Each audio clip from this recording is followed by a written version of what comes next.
Hello, everyone. My name is Riley Carroll, and I'm here with Eric Young, who is a Penn State alumni and is here to speak to us today about some of his experience with financial planning, his experience with personal finance, and hopefully learn some advice and learn about his background. Eric, would you like to introduce yourself? Hi, I'm Eric Young.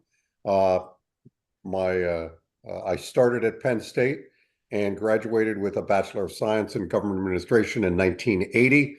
Went to Duquesne Law School, became a lawyer. And at 12 years old, I had said I wanted to be a lawyer and a Marine.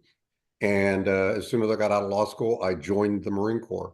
Penn State did not have a law school at that time, or I bleed blue and white. I would have been proud to go to Penn State Law, which we have today. I did 10 and a half years in the Marine Corps, and then I got out and still wanted to serve my country. And I became a civil servant, and I've been through multiple different agencies and positions.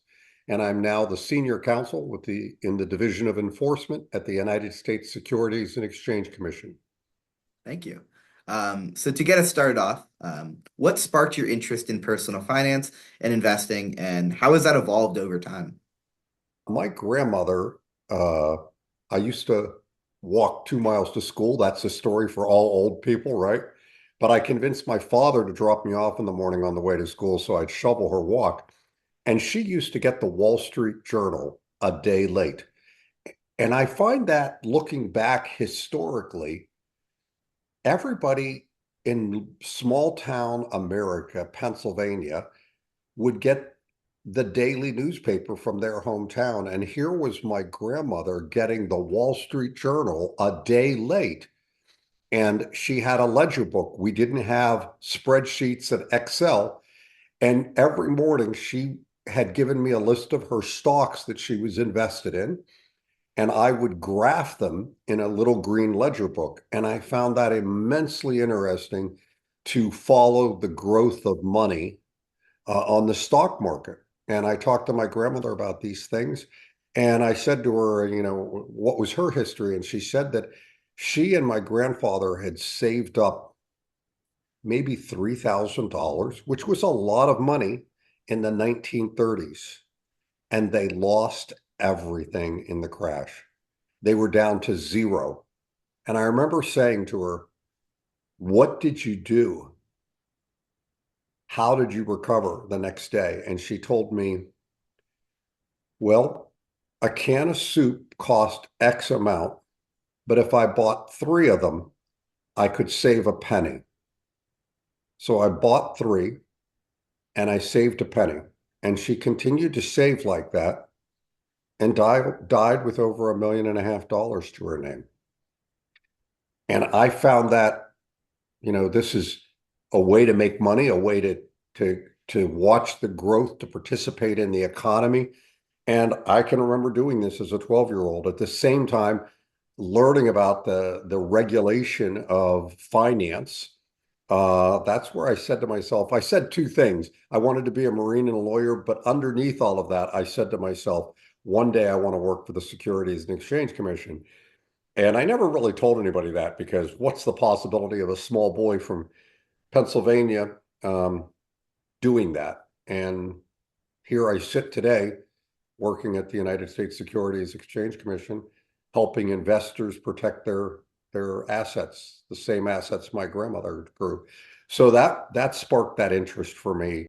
I'm sure, throughout your life, you've had your share of financial lessons or, whether it's mistakes or, things that went well that you remembered. Can you share some of that with us? One of the most valuable lessons I think that you can learn in life are the mistakes you make. Uh, and I've made the same mistake three times. And one of my rules is not to do that. Uh, Three times I attempted to time the market.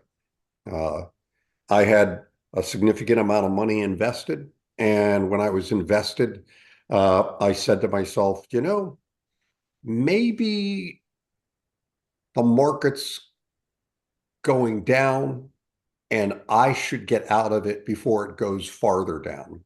And so I sold out of everything and I sat back and waited, thinking the market was going to continue that dive. And before I could get back into the market, it shot back up past where I had sold at. And I essentially sold at the bottom and bought back in up high. Just the exact opposite of what you're supposed to do. I would say, and to you folks, uh, I probably the first time I did it, I lost $20,000. The unrealized gain. Remember, it's all just on paper. Unrealized gain. And the thing is I that money today would be worth a couple $100,000 probably invested. That was probably 35 years ago. Probably 20 years ago, I was faced with the same situation, probably in the early 2000s, 2008 range. And again, it's when there's a crisis in the market that you do these kinds of behaviors that you know better than to do. I said to myself, I should get out of this instead of just letting it ride, which is my rule. And that time I lost about $40,000 because I mistimed it again. And let me tell you, the third time's the charm. During COVID, I watched the market going down and I said, you know what? I think I can time this. I think I can do this. This time, I probably lost $60,000 or $80,000 because I jumped out during COVID, and my brother and I is an investor like myself. He's also a Penn State grad, also a government employee. He's retired on his yacht right now, starting his sail around the world. So he's learned to spend his money a little better than me. So I lost money during COVID. We were sitting at the table teleworking for the government, and we were talking about it. And he kept saying, the market's so bad, it's going down so fast. And I'm like, I'm going to jump out. And I jumped out of the market. And within 3 days, the market was already recovered, and I'm trying to get back in. Uh, and I watched it go right past me, and I probably lost $60,000 to $80,000. At the end of the day, it's not the money, it's the lesson. I should have learned it the first time around. I knew the lesson. And each time I talked about the lesson I had learned in the past. And so sometimes we're destined to continue to make some mistakes. And you can't worry about it. I think that at this point in my life, I look back and I say, I will never forget those lessons. But I don't stress over it, even though back when I lost the $20,000, it was a huge amount of money to me and my family. So next up, a little bit more of a, broad question. Take this however you wish. How do you define financial success? You know, um, that's a really, really hard question. And you think about it and you go, oh, money. Well, no, it's not. Uh, my father died 2.5 years ago. My son, I'm in his man cave garage here. Um, uh, he flew home to see my father before he died. And that was the last time I saw my son before this week. And driving to Tahoe and back, we were adventurers, my son and I, our whole lives. We've climbed 4 of the 7 summits: Kilimanjaro, Denali, Elbrus, Aconcagua, etc. And um, we went hiking in the wilderness. We went downhill skiing. We just had a great time pushing the limits. And I'm an old guy. He's a former elite athlete and can kick my butt doing these things. But we just had a great time. 40 years ago, it was me pushing him as a young teenager. Now he's older pushing me. And so I guess it was 30 years ago. So uh, if you'd asked me before this week, financial success, I would have told you that I'm sitting on 3 huge pensions. I've got so much money, and my pensions are going to be so large. I don't expect to ever touch my investments, and I've got millions put away. Not huge number, but you know, over 4 million bucks put away for a boy who started out at 18 with nothing, left money work for me over time. Um, I've realized I'm never going to do that. And friends and family who know this about me go, wow, you've made it. This is financial success. And this weekend, I was humbled in talking to my son about how much I missed spending time with him, uh, and how I'm turning 68 this year. I should have retired 5 years ago, and I should have been spending my time doing the things that I love, like spending time with my son and daughter-in-law. Um, I've got another daughter that lives close to me, spending more time with my grandchildren. Uh, and exploring the world because I intend to travel full time when I retire. And so when you say financial success, I don't think of it maybe as narrowly as money financial success, but how does financial success allow you to do the things you want to do and enjoy life? Um, and so, uh, you know,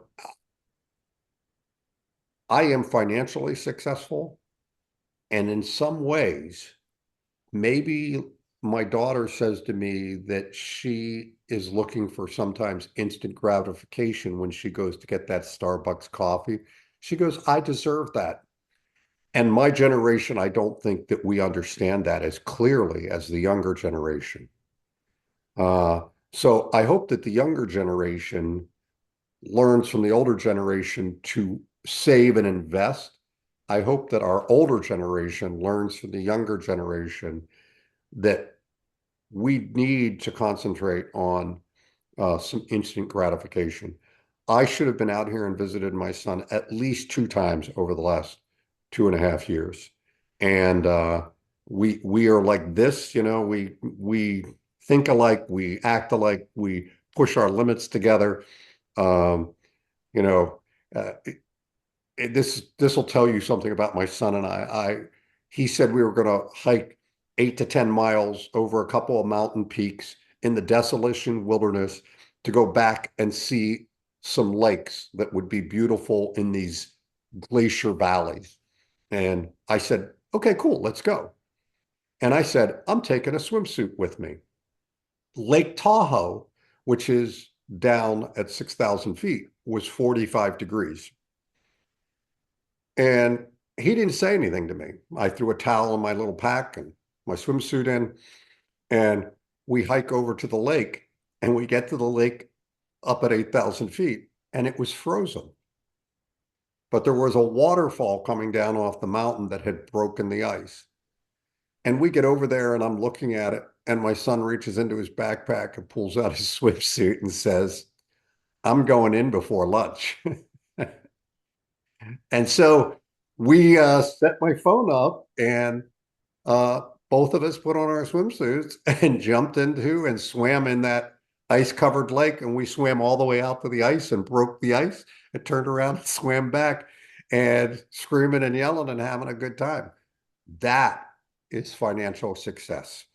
It has allowed me to come to the Lake Tahoe area, spend a bundle of money on ski equipment that I didn't get to use because the snow was melting, and instead just put on my sneakers and a backpack and hike into the wilderness with my son and jump into a frozen lake to make a memory. Well, awesome. Um, yeah, to close things out, there's some great answers, and thank you so much for joining us. Thank you for your service to our country, and we appreciate having you on here and sharing your wisdom and knowledge to all of us. So yeah, thank you so much. Riley, thank you very much for having me. I really appreciate it, and be happy to share my story anytime. Thank you. Thank you.